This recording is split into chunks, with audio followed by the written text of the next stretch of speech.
예, 석종득입니다. 선거 컨설턴트이고요. 지금은 전략 컨설팅 그룹 창의 대표 컨설턴트로 활동하고 있습니다. 이번에는 선거교실입니다.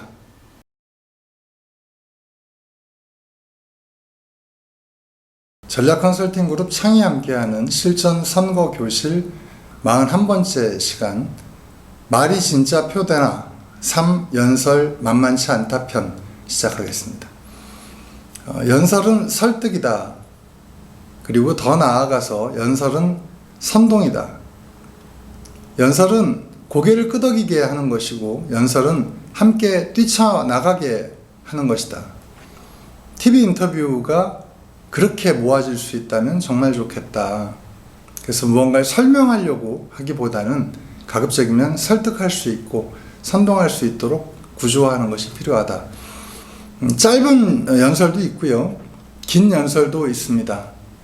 짧은 연설을 잘 준비해 두시고 그것에 여러 가지 살을 붙이는 방식, 이렇게 연설을 준비하시는 것이 좋겠다라는 생각 해보고요.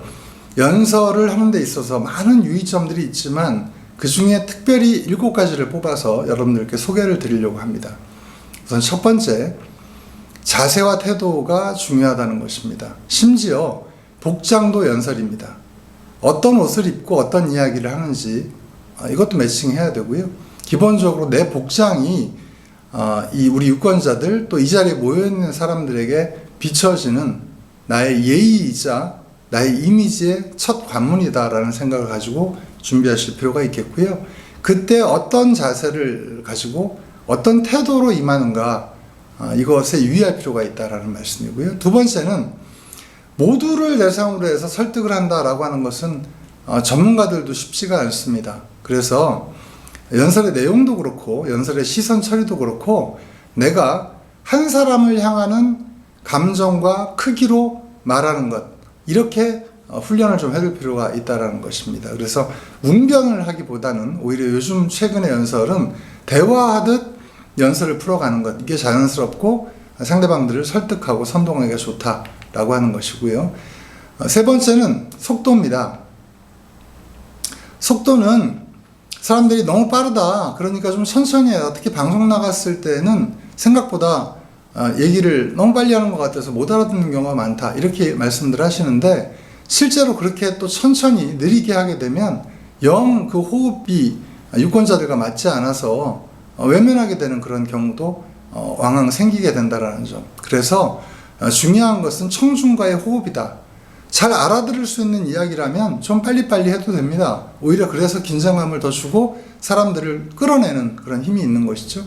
하지만 복잡하고 어려운 내용은 또박또박 천천히 얘기해야 머릿속에 각인시킬 수가 있기 때문에 그런 점들을 고려해서 속도 조절할 필요가 있겠다라는 것이고요. 네 번째는 리듬을 넣어서 할 필요가 있다는 겁니다. 그럼 그 리듬이라고 하는 것이 악보처럼 뭔가 정해져 있는 것이 있느냐? 그렇지는 않습니다. 그 상황에 따라서 너무 평이한 톤으로 쭉 그냥 밀고 나가가지고는 사람들을 모두 재우게 되겠죠. 딴 생각을 하게 만들 수 있습니다. 그래서 역시 마찬가지로 청중과의 호흡을 중심으로 리듬을 정리하는 것이 필요하다. 그리고 퍼즈는 최선의 강조다라고 이야기합니다. 이 억양에 대한 거나 리듬에 대한 것들을 미리 준비하는데 이건 연습하실 때 매우 어려운 점이 있거든요. 사실 다 알면서도 하다 보면 쉽지 않은 경우들이 많습니다. 그래서 연설문에다가 미리 중요한 부분을 표시를 해서 이 부분이 중요하다라고 하게 되면 그 이야기하기 직전에 잠시 쉬어주는 겁니다. 자, 이 문제는 이러이러합니다. 그런데 더 중요한 것은 이것입니다 라고 할 때 더 중요한 것은과 이것입니다의 그 사이에 휴지를 둬서 잠깐 끊어주고 잠깐 쉬어줌으로 해서 사람들의 이런 어떤 관심을 더 끌어내는 이런 방식이 훨씬 쉽게 접근할 수 있는 방식이기 때문에 이 점도 한번 잘 훈련해 두시면 좋을 것 같다라고 하는 겁니다. 그리고 자신 있게 평소처럼 하는 게 중요하다. 그러면 자신 있게라고 하는 말은 뭐냐? 어떻게 하는 게 자신 있는 것이냐? 일단은 가슴을 펴고 어깨에 힘은 빼고, 요걸 기억하시면 됩니다. 대부분 그런데 평소처럼이라고 얘기를 했지만 평소에는 이렇게들 안 하고 사시는 경우들이 많죠. 어깨에 힘은 많이 빼고 사시는데 특히 가슴 펴는 일이 잘 안 됩니다.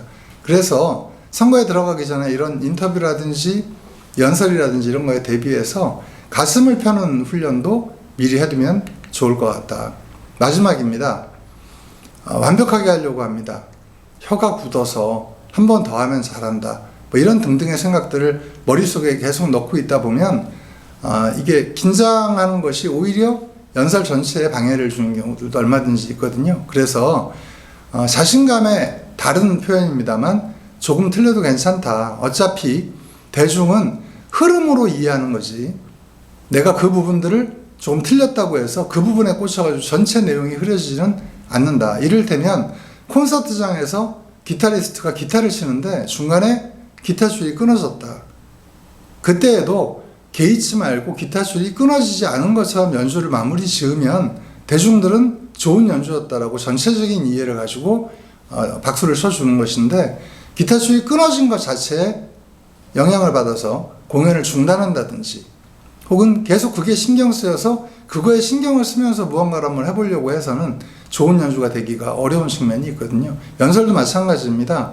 조금 틀려도 괜찮다. 편안한 마음을 가지고 전체적인 얼개가 틀리지 않으면, 방향만 맞으면, 그렇다고 하면 몇 차례 발음이 좀 꼬인다든지 씹힌다든지 하더라도 그것은 크게 영향을 주지 않는다. 그러니 자신감을 가지고 연설할 필요가 있다. 라는 말씀을 끝으로 오늘 강의 끝내도록 하겠습니다.